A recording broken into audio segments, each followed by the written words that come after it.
Hey everybody, Doug here with B&H, and today we have a very special treat. I'm here with cinematographer Michelle Clementine. She's helping me today to do something very special. We are learning about lighting darker skin tone subjects for film. And to do that, we're actually using these. These are the ARRI Signature Prime lenses. Now these are incredible. These are large format lenses actually, so these are for full frame sensor coverage on the Alexa LF. So I know you've worked on a few pictures before, actually. What have you been on?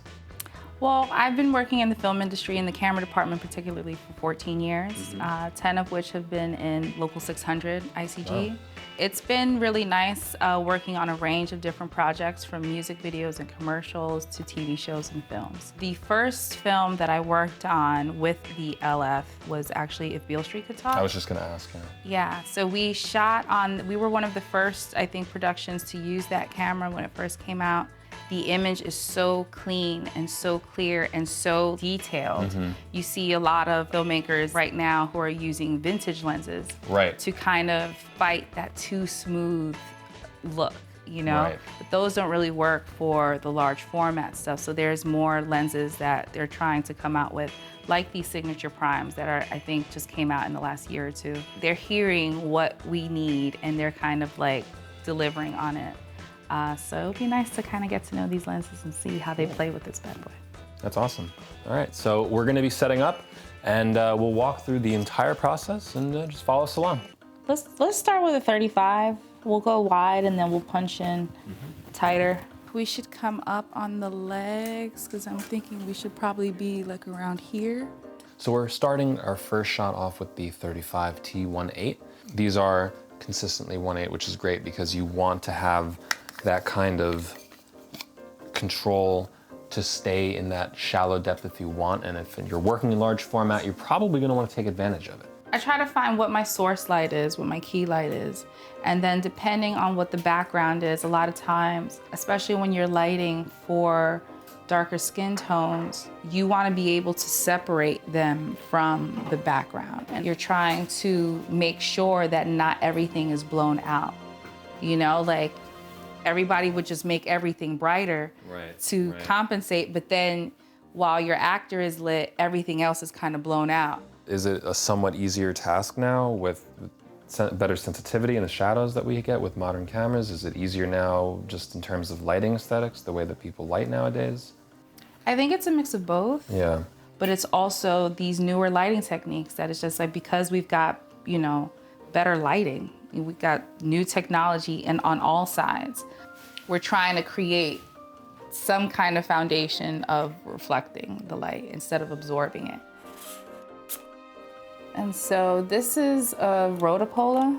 It brings out the highlights in skin tones. And so, you know, it's just a nice little trick to have up your sleeve on top of, you know, the other things that we do on set.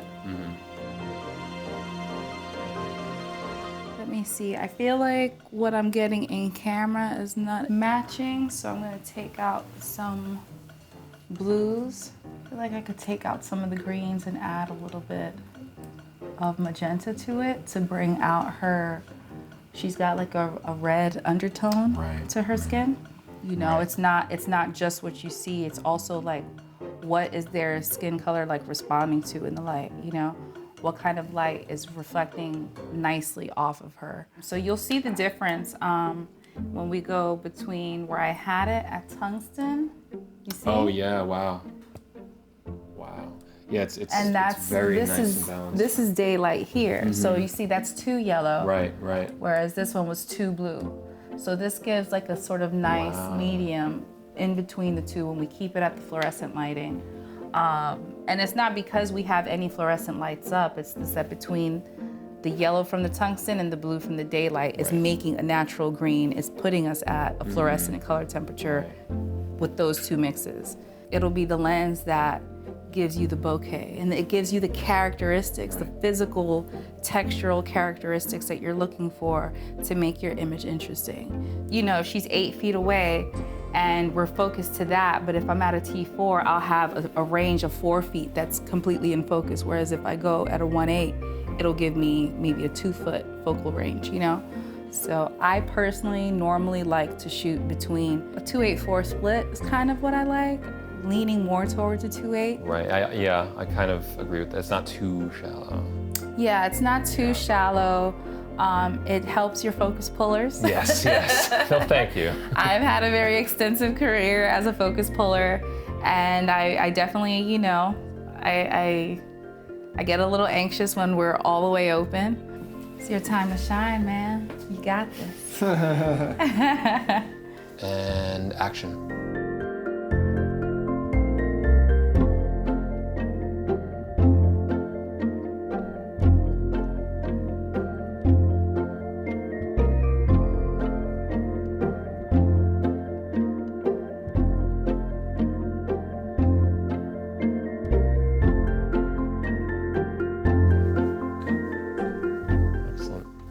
It's wider than I'd expect, which I imagine is all the large format. It looks kind of wide for a 40. It does, you know? yeah. So it's just like, and so that's like, we're both learning like how the character of this lens responds to like what we're doing with the scene. It's interesting because normally the 50 looks, it's the lens that is similar to our natural eye. Right. And I feel like the 40 is kind of similar to what I'm seeing naturally in my eye. Camera is speeding. And action.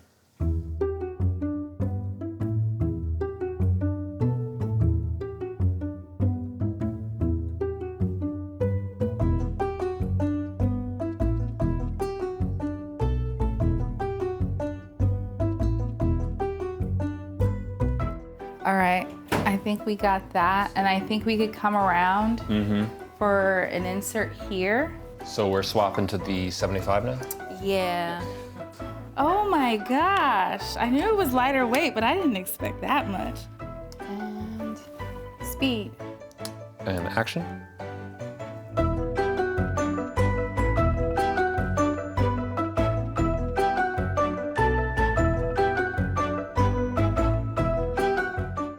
I think I'm good with that, yeah. Okay, cool. Okay, so we're keeping things pretty simple with this shoot. We're done in the kitchen right now, so what we're gonna do is have Crystal move through, sit down, and have a simple conversation. So we'll get a couple of reverse angles in there, and you get to see how you could film something that you would see in most narrative pieces. I want to have them not so blown out, and that means I have to stop down. But if I stop down, we lose our actor.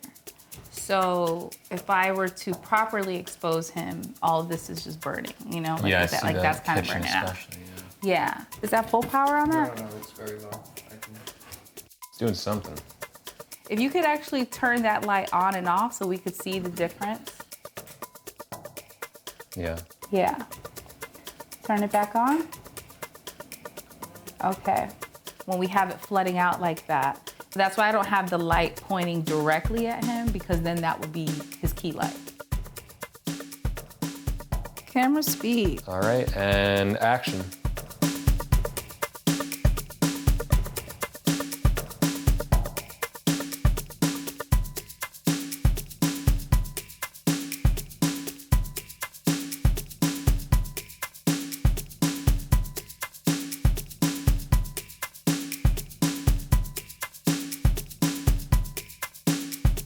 So you always want to leave your lights alone, kind of leave them where they're at.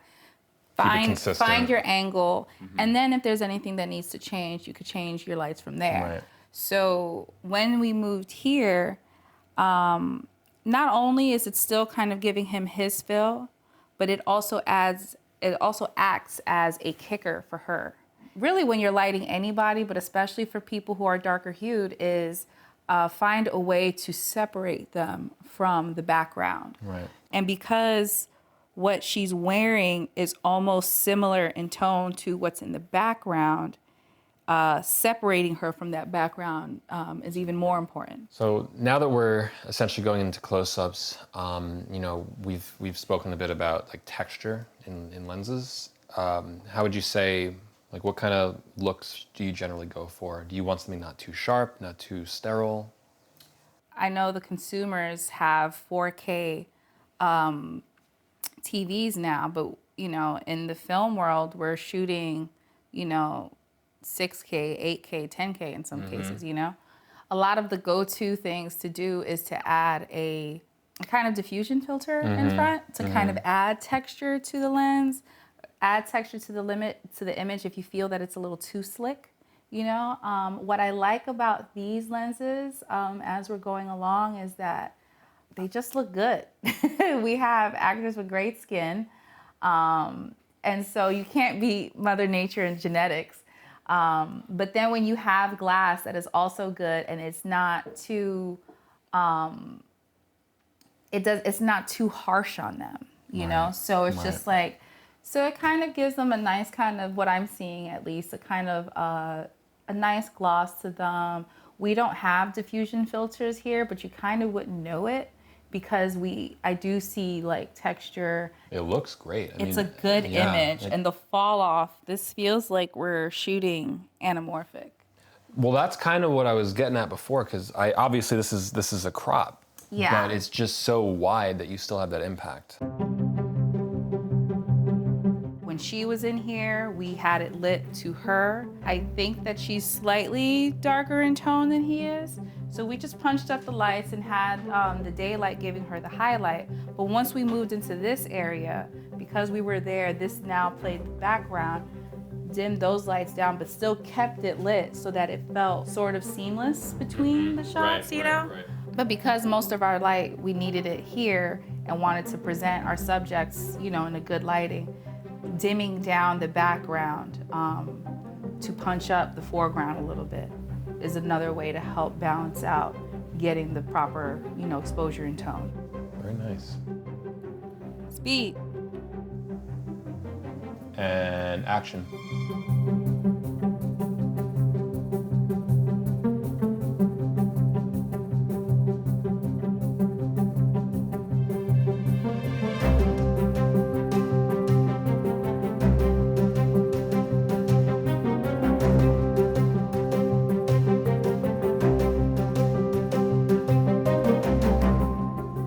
Good. Cut. Cut. I like how a lot of this was actually pretty fundamental and simple in a lot of it, because I mean, we really only pulled out a light of our own as a fill for the second setup. Yeah. So do you think that that's not what you would have done, like even 5-10 years ago?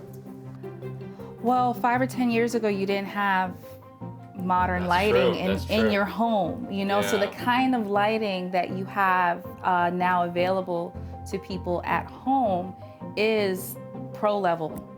The stuff that we were able to do with what's already in this house took out a lot of the hard work for us, you know, so that's why I'm saying this was a perfect location, because it's just like everything lent itself to what we were trying to accomplish. How is it like using the Signature Primes? I am thoroughly impressed with these lenses. I've got to say, it really captures the colors of certain things, like that lemon. I think the way that it reads colors is really beautiful without being too strong. I would never expect us to have that kind of shallow depth here, which is of course just a large format thing. Yeah. But it really pays off. I think from a camera assistant's perspective, the weight of these lenses kind of makes it where you can almost put it in your backpack and it doesn't feel like much. Like each lens, as big as it looks, normally these things would be about, it would feel like at least 5 pounds. I'm very impressed with it. I'm impressed with the image. I feel like what we got today was very cinematic, and you don't have to work too hard to get that kind of look. Thank you so much, Michelle. I learned a lot today. I feel like the best way to learn is always on set. We've learned about lighting, we've learned about the lenses, the camera. Again, everybody, this is the ARRI Signature Prime series. These are large format lenses, some of the best lenses you can possibly get, and we're using it on the Alexa LF here. So I cannot wait to look at this stuff in post, and I think we're done here. So thank you so much. Thank you again. This is amazing. And we'll see you soon. 85, 18, 75, 25, 40, 29, 125. I don't think we'll be using the 125 today.